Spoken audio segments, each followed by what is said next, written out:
Hello and welcome. My name is Heather. I'm a registered professional counselor and a certified life coach. Today, I'm going to be analyzing the movie Eternal Sunshine of the Spotless Mind. This is one of my favorite movies of all time, so let's get started. Joel discovers that after a fight with his girlfriend, Clementine, she has undergone a procedure from Lacuna Inc. to permanently erase her memories of him and their relationship. In desperation, Joel also undergoes the same procedure to erase Clementine from his memories. However, as each memory slowly and painfully disappears, Joel realizes that he wants to hold on to them, and he tries to escape the process by hiding him and Clementine in different memories from his childhood. In the end, Joel and Clementine are still drawn to each other despite any memory of their relationship. In this video, relationship theories such as attachment theory, the interdependence theory, and the self-expansion theory will be applied to understand the core aspects of this relationship. The attraction between Joel and Clementine was strong and was felt immediately by both characters when they first met at a friend's beach party. Joel mentions how he thought Clementine was exciting and how he was instantly drawn to her. Interestingly, when he first met Clementine, Joel was living with his girlfriend, Naomi. Regardless of him already being in a relationship, Joel continued to pursue Clementine and eventually broke up with Naomi. Several deleted scenes suggested that Joel felt bored in that relationship and he was staying in it for the sake of comfort. According to interdependence theory, Joel's dependency to his relationship with Naomi was low because he has low standards for the relationship. After meeting Clementine, his comparison level for alternatives was high because he was attracted to the possibility of excitement that she can bring to his life. Although Joel was happy in his relationship with Naomi, there was a high comparison level for alternatives because he broke up with Naomi in order to start a relationship with Clementine. Whatever it is you think you have with this chick, once the thrill wears off, you're still Joel, with the same problems. It's not somebody else. To support the interdependence theory, after the memories of Clementine were erased, Joel no longer had a high comparison level for alternatives, and as a result, he contemplated about getting back together with Naomi. Maybe I should get back together with Naomi. She was nice. Nice is good. She loved me. On multiple occasions in the movie, one can clearly see that Joel and Clementine were attracted to each other because of their opposite personalities. Self-expansion theory can explain why shy and polite Joel was intrigued by Clementine's adventurous and outspoken personality, which reflected by her assertiveness to encourage Joel to try new and exciting activities with her. The dissimilarities of personalities has the potential of expansion for both people. Clementine is clearly attracted to Joel's quiet and polite personality, possibly as a result from her previous relationships. Self-expansion theory would best describe this form of attraction as rapid expansion, as Joel engages in new activities because of Clementine. This is evident during both of their first encounters with each other. One at the beach party where Clementine breaks into a beach house with Joel. Nobody's coming here tonight, believe me. I think we should go. Why? It's our house. Just for tonight. And two, when Clementine takes Joel to the frozen Charles Lake for a night picnic. Crack. It's not gonna crack. Or break, or it's so thick. Both of these occasions aroused strong physiological responses because they took Joel out of his comfort zone and brought him feelings of fear and excitement. It is quite possible that the elements of self-expansion theory and the misattribution of arousal can help us understand what contributed to Joel's initial attraction to Clementine. Joel desired the possibility of expansion that he thinks Clementine can give, and the feelings of excitement and fear were perceived as feelings of romantic arousal. Eventually, these feelings diminish over time, and our self-expansion decreases, leaving feelings of boredom and dissatisfaction, which prove to be evident in this relationship. As their partnership continues, it eventually became stagnant and repetitive, which is portrayed in the restaurant scene that Joel wrote about in his journal. Dinner at King's again. Are we like those bored couples you feel sorry for in restaurants? Are we the dining dead? Damn the idea of us being a couple people think that about. In order to be satisfied in a relationship, self-expansion needs to be an ongoing process that lasts beyond the initial phases of a relationship. In this case, Joel and Clementine's relationship would have benefited if they had made an effort to try new experiences together. Also, if Joel opened up and shared more about himself to Clementine, it would have been another opportunity to self-expand. We will see later on how this became detrimental to their relationship. So let's talk about attachment theory. Attachment theory suggests that intimate relationships we form in our adult lives are shaped largely by the nature of the bonds we form with our primary caregivers in infancy and early childhood. The scene where Joel desperately tries to hide Clementine in his childhood memories clearly showcased his attachment style as a 4-year-old, namely anxious avoidance style. For instance, Joel expresses a longing for his mother's attention. I'm scared. Joel,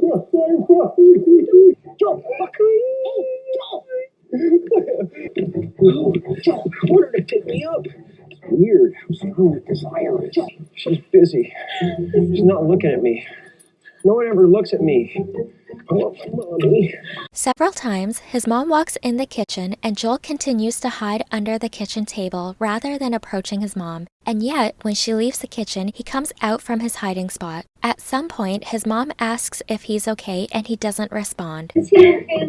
You all right? This is strong evidence of Joel experiencing anxious avoidant attachment because he does not show that he wants his mom's attention when she's near him, and he ignores his mom when she asks if he's okay. It is very possible that he's experienced several occasions of his mom ignoring him in the past when he was seeking comfort. What he learned is to avoid his mom, even though he wants her to comfort him. This is strong evidence of Joel experiencing his avoidant attachment because he doesn't want to show that he wants his mom's attention, even though it's clearly there. And what happens is that we take these experiences from our childhood into our adult relationships and we behave the exact same way. So if a person has avoidant attachment, they still have a longing for intimacy, but they're so afraid of getting hurt or rejected that they completely avoid the situation because they expect the other person to hurt them. The glimpse into Joel's childhood has provided important clues into his intimate relationship and attachment style with Clementine. Unable to witness Clementine's childhood, we can only speculate on what her childhood may have been like from her interactions with Joel to help determine her style of attachment. We can find important clues from the scene when Clementine was telling Joel about her dolls that she had as a little girl. She specifically describes one doll she named after herself because she thought it was ugly and wished the doll would be pretty so that she could magically be pretty also. Joel responds to the story by telling Clementine that she's pretty over and over again, thus reassuring and comforting Clementine's insecurities. We can also see signs of Clementine's dependence on Joel and the relationship. This would suggest that Clementine has a preoccupied attachment style, which is portrayed in her adult relationships as insecurities about her appearance. Therefore, she needs constant reassurance that she's beautiful from her relationship with Joel, and we see that in her relationship with Patrick,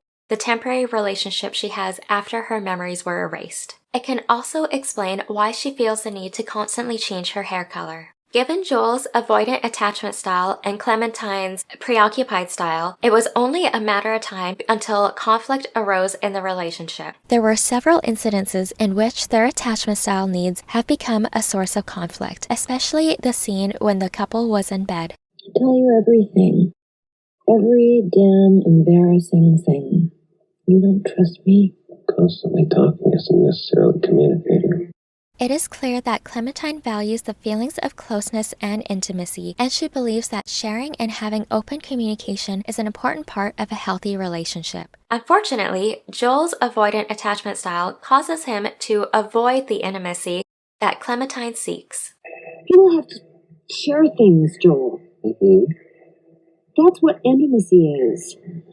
I want to know you. She suspects that the reason Joel is closed off is because he doesn't trust her, which may be possible given his attachment style. Oh, read some of those journals you're constantly scribbling in. What do you write in there if you don't have any thoughts or passions or love? Joel often says throughout the movie that his life wasn't interesting. Thus, this is the reason why he doesn't want to open up to Clementine. Joel's uninteresting life may also be a driving motivation for his attraction to Clementine, as he believes that she will bring excitement to his life. I still thought you were going to save my life, even after that. I know. Although attracted to Clementine's adventurous personality, Joel remains an emotional distance in the relationship to avoid feelings of pain or rejection. Despite his emotional avoidance, it is clear that Joel seeks a deep sense of intimacy, as another journal entry allows us to capture. Only I can meet someone new. I guess my chances of that happening are somewhat diminished, seeing that I'm incapable of making eye contact with a woman I don't know. It is possible that the attention he wanted from his mom has transferred to the attention he wants from women in his adulthood. Why do I fall in love with every woman I see who shows me the least bit of attention? However, even if a woman were to show him attention, he would still avoid emotional intimacy, thus not allowing his partner to self-expand by getting to know who he was. I want to know you. People have to share things, Joel. During times of high tension and threat to the relationship, conflict often pursues. It appears that the main problem in the relationship is that Clementine wants the relationship to progress, but feels that Joel is not committed to her or their relationship. Clementine's perspective may be influenced by her preoccupied attachment style and feels closed off from Joel. As a result, rejection is especially painful for preoccupied individuals because it confirms doubts that they have about their self-worth while robbing them of the security that they need others to provide for them. Joel's emotional avoidance appears to be an ongoing issue in their relationship. As a result, the couple becomes more dissatisfied in the relationship with each other, and conflict escalates. Conflict becomes more persistent near the end of their relationship, specifically when Clementine brings up the topic of wanting to have a baby with Joel. I don't think we're ready. You're not ready. You really think you could take care of a kid? What? It is clear that Clementine wants to have a conversation about the future of their relationship, and Joel consistently refuses to engage. This is a good example of the demand-withdraw pattern that is often seen by couples during times of conflict. We're fine. Talk about it. You can't just say something like that and say you don't want to talk about it. Clementine pushes Joel to discuss the possibility of having children, and the more she pushes, the more he withdraws. He repeats how he doesn't want to discuss the topic with her and tries to find reasons why they shouldn't have a baby. Clementine interprets this withdrawal as a form of rejection and starts becoming defensive and blaming Joel. It's you, Joel. It's you who can't commit to anything. No, I can't. How lucky you are. Clementine reacts to Joel's question defensively and starts blaming him for not being committed to the relationship, which is understandable considering how Joel appears to be emotionally avoidant and distant. According to John Gottman's communication concepts, Joel's physical reaction to Clementine was a sign of contempt because he is rolling his eyes and walking away from her. It appears that Joel has a pattern of stonewalling and ending the conversation or refusing to respond, which is shown through both verbal and emotional stonewalling, resulting in contributing to Clementine's feelings of frustration and resentment. One way Clementine could have brought up the discussion of having kids is by saying, "Joel, we've been together for a while now, and I really love you and care about you. I'm excited to be able to move on to the next chapter of our relationship. And to me, that looks like having kids. How do you feel about that?" And hopefully this can allow Joel a safe place to respond. But given his attachment style, it's really difficult for avoidant attachment people to open up and to really understand their feelings and to express it. He might realize that they're not ready for a kid. They still have a lot of issues that haven't been addressed or worked out, and throwing a baby in the mix isn't going to magically fix things. The other thing is that a lot of their issues could have been solved if they went to see a couples counselor, and then that way they would be able to communicate together, and the counselor can help facilitate those important conversations so each person can feel understood and heard. The attachment theory best identifies Joel's anxiety when he waited until 3 a.m. for Clementine to come home from drinking. Although Joel was angry that Clementine was out so late without him, he had feelings of anxiety about the relationship, which is illustrated by him staying up and waiting for her to come home. Clementine comes home drunk and confesses to Joel that she got into a small accident with his car. It's pathetic. I was a little tipsy. Don't call me pathetic. Well, it is pathetic.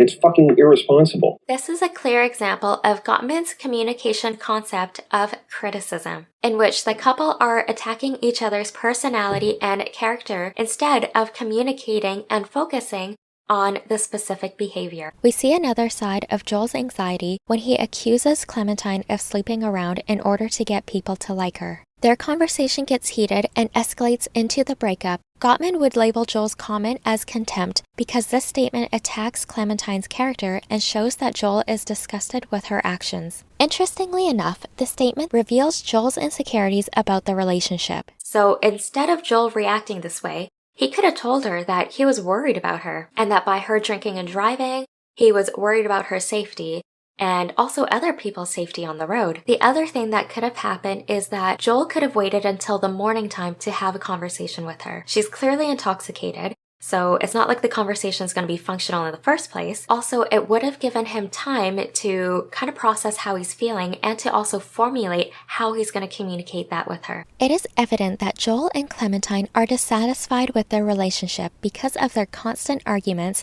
and the fact that none of their underlying issues are being resolved.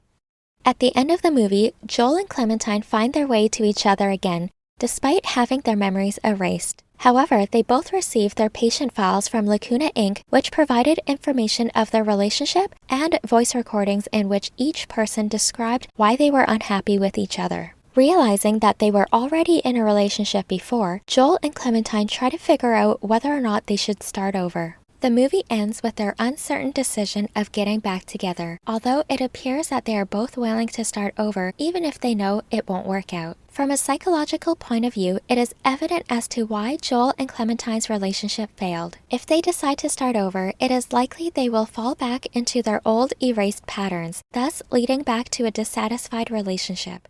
However, it may be possible for their relationship to work if they decide to learn from their mistakes that they've made before. The voice recordings they received will be a candid guideline for them to make changes. One of the main changes that needs to be made is Joel's communication with Clementine. He needs to be able to open up and share more with her, rather than closing off and withdrawing. Their relationship may also thrive if they continue to self-expand. Scientifically, it is clear how the attachment theory, the interdependence theory, and the self-expansion theory work interrelatedly to understand the initial attraction and the overall demise of their relationship. If you have any other movies you'd like me to analyze, please leave your suggestions in the comment below. If you like this video, make sure to subscribe to my channel for more videos like this in the future. Until then, be kind and love yourself.